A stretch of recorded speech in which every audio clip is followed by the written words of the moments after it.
Start a YouTube channel, they said. It'd be easy. Talk to the camera, it's easy. It's not. So hats off to Thomas Heaton and anyone else like Nigel Downson. It's really not easy.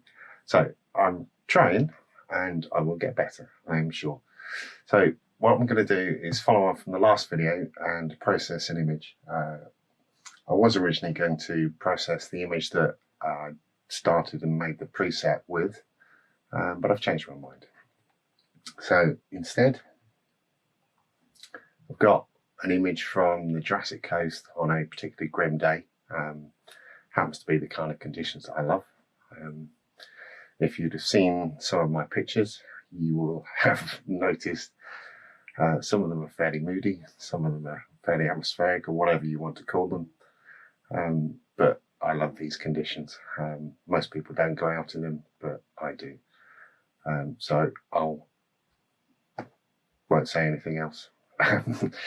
I'll talk you through it as I'm making the amendments on the image. Hopefully you'll find some benefit from it. At the very least, you'll see what I do to an image, and you can pick holes in it or criticize or whatever. Write your comments below. Any nice ones, I'll feel happy. Any bad ones, I will cry probably. But anyway, enough of me talking. I'll speak to you in a bit. Okay, so this is the image that I've chosen. A particularly grim day on the Jurassic Coast in Dorset. Seems to be my favourite conditions. Certainly suits the location. When you've got a wild sea and crazy weather, then there's nothing better than this area of the coast, in my opinion. So this was a day when I was getting attacked by waves, but it's my own fault for standing on the edge of the coast there. So this is the image, and this we've applied the import profile that created in the last video. So now I'm just going to process this. So first off, looks very bright on the foreground, very dark in the sky. So I want to balance it off a little bit to start with. So I'm going to bring in a graduated filter from the top here, drop the exposure down on that. Get rid of those. Where's my mouse gone? Right, bring that in.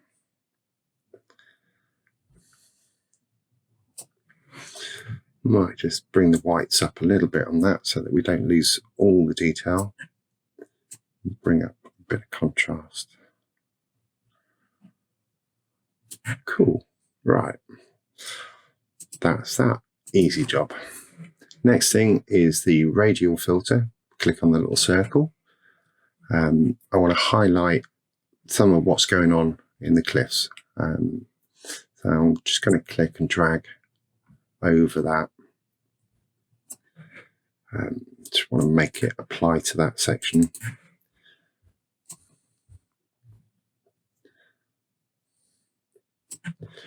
So if I bring the whites up,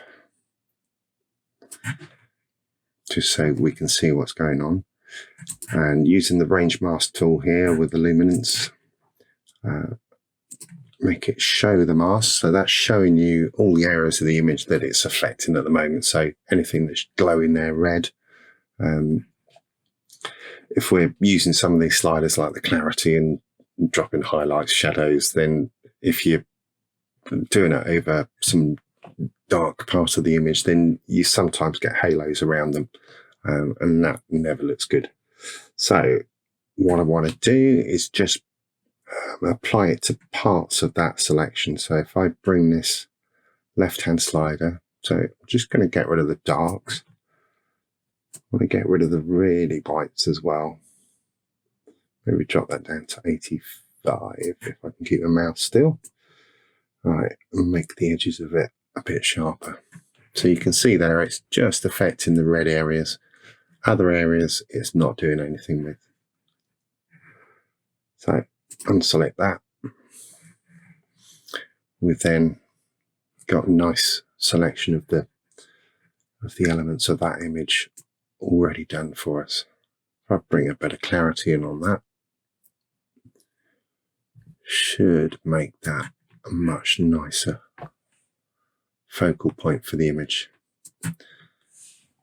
Okay, that's nice. Right, what I would do next on this, I want to check the horizon. The level indicators in cameras are really difficult to work with. It's so easy to get it just slightly off. I see so many pictures on Instagram or other social media where the horizon's not level. If it's the sea, the horizon should be level. Sometimes there's an optical illusion thing going on where the shore's coming towards you. But if it looks unlevel, then it probably is. So if I zoom in on this and just move it up to the top of the screen, we can just see that it looks a little bit down on the right hand side over here. So if I go into the crop tool and just bring that right hand side up, probably around there, it's going to do it. Yeah, okay, that's perfect. Right, next job. Because we've got the clarity down at -10, it's kind of softened the whole image. So I want to add some texture and detail into the image, but only where I want it rather than the whole image. So I'm going to use the adjustment brush, add some clarity. About the 40 mark will do for this. I've got auto mask selected, and it will flow. So where you're clicking, it will kind of flow out to the edges, and the density set at 50 so that I can go over an area just to make the effect more where I need it. So just going to start on this little rocky outcrop. Just brush over here. Just add a little bit of clarity and a bit of contrast to the rocks that are there.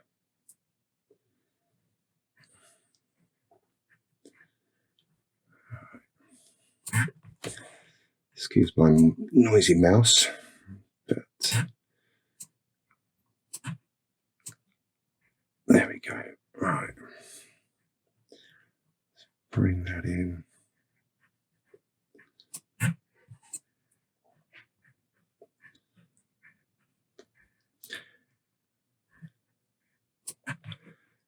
A little bit on that rock that's in the water, and on this little bit on the end. Cool. Right, if I press the O key, you can just see the parts of the image that I've done.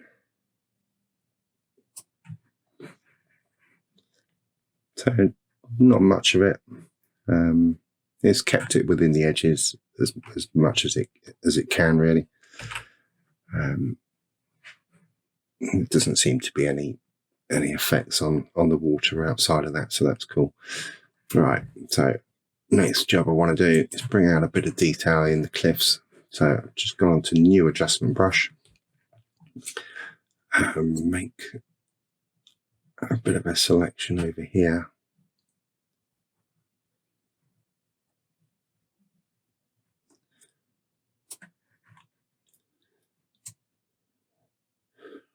Bring some of the white up on that and the clarity. All right, let's drag over this bit.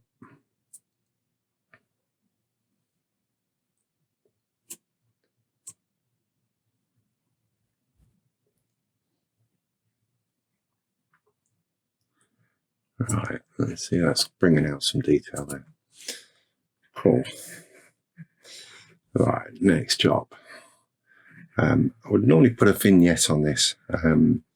You could use the vignette tool down the bottom here and put a vignette in, but it's kind of based around the center of the image, and that's not what I want to do on this one.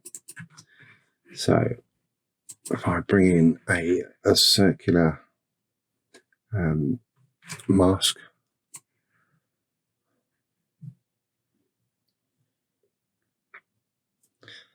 Make that a nice big ellipse. All right, set that.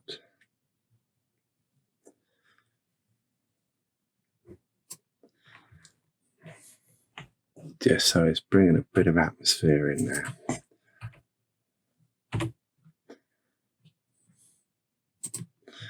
Okay, that's nice. If you have a look at the histogram at the top, you'll see that I'm a little bit of a way off the right hand side here. So what I want to do is just bring the exposure up. It looks fine on a bright screen, but if you were to print this, it would be very dark. And as I print quite a lot of my work now, I try and think about the printing process when I'm doing the image. So that's good. Let's add a little bit more contrast in that. Nice. Right. Okay. If we zoom in, I spotted him earlier, but this is Mr. McMoodface. I don't know whether you can see him there in the blue. It's a little bit blurred, but he's a bit distracting. So he's going. Sorry, Matt.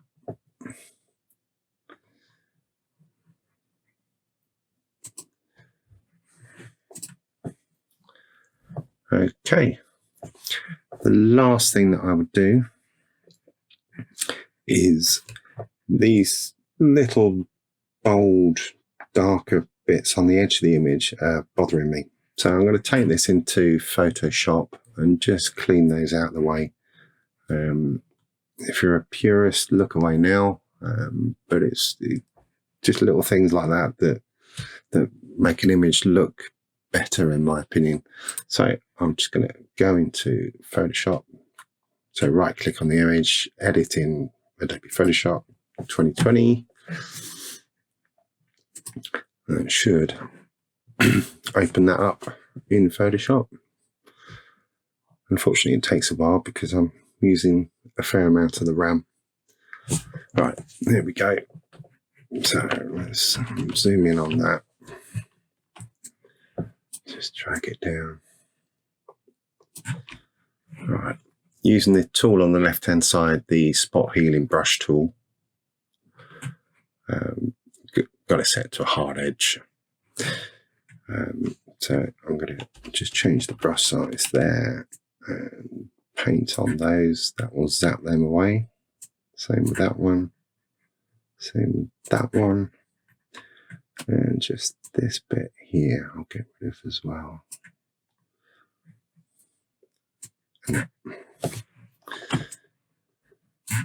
Just make sure there's nothing else down the bottom here that's bothering.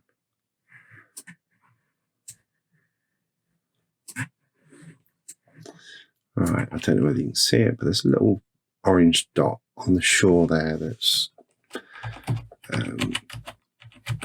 needs to go. So he's going. Right.